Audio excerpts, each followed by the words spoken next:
International monetary fund यानी कि IMF ने फाइनेंशियल ईयर 2024 के लिए भारत की जीडीपी ग्रोथ रेट का अनुमान 6.1% से बढ़ाकर 6.3% कर दिया है।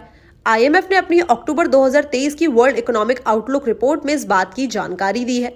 आईएमएफ ने 2 महीने पहले जून में भी भारत की जीडीपी ग्रोथ रेट का अनुमान 0.20% बढ़ाकर 6.1% किया था।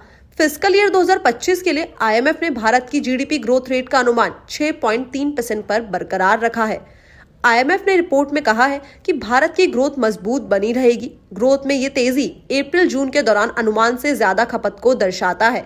वहीं आईएमएफ ने ग्लोबल ग्रोथ रेट के अनुमानों में कटौती की है। आईएमएफ ने फिस्कल ईयर 2024 के लिए ग्लोबल ग्रोथ रेट का अनुमान घटाकर 3% कर दिया है, जो फिस्कल ईयर 23 में 3.5% था। वहीं फिस्कल ईयर 2025 के लिए भी आईएमएफ ने ग्लोबल ग्रोथ रेट का अनुमान घटाकर 2.9% कर दिया है। वर्ल्ड इकोनॉमिक आउटलुक की रिपोर्ट के मुताबिक ग्लोबल ग्रोथ हिस्टोरिक लेवल 2000 से लेकर 2019 के एवरेज 3.8% से भी काफी नीचे है। आईएमएफ ने कहा है कि एडवांस इकोनॉमीज फिस्कल ईयर 2023 में 2.6% की रफ्तार से आगे बढ़ी थी, जबकि फिस्कल ईयर 2024 में इनकी ग्रोथ रेट 1.5% पर रह जाएगी और फिस्कल ईयर 25 में ये ग्रोथ और कम होकर 1.4% पर आने का अनुमान है।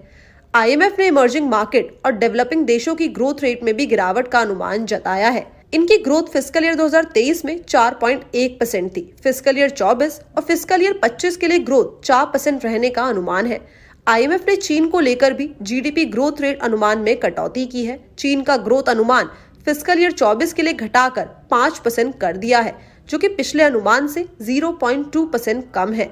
इसके अलावा फिस्कल ईयर 25 के लिए चीन की ग्रोथ के अनुमान को 4.2% किया है, जो पिछले अनुमान से 0.3% कम है। रिपोर्ट के मुताबिक महंगाई के मोर्चे पर सख्त मॉनेटरी पॉलिसी का असर दिखेगा। ग्लोबल महंगाई दर लगातार गिरती हुई फिस्कल ईयर 2023 में 8.7% से घटकर फिस्कल ईयर 2024 में 6.9% और फिर फिस्कल ईयर 2025 में 5.8% पर आने का अनुमान है।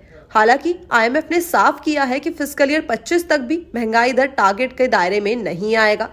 जीडीपी इकोनॉमी की हेल्थ को ट्रैक करने के लिए उपयोग किए जाने वाले सबसे कॉमन इंडिकेटर्स में से एक है। जीडीपी देश के अंदर एक स्पेसिफिक टाइम पीरियड में प्रोड्यूस सभी गुड्स एंड सर्विसेज की वैल्यू को रिप्रेजेंट करती है। इसमें देश की सीमा के अंदर रहकर जो विदेशी कंपनियां प्रोडक्शन करती है उन्हें भी शामिल किया जाता है। जब इकोनॉमी हेल्दी होती है तो आमतौर पर बेरोजगारी का लेवल कम होता है।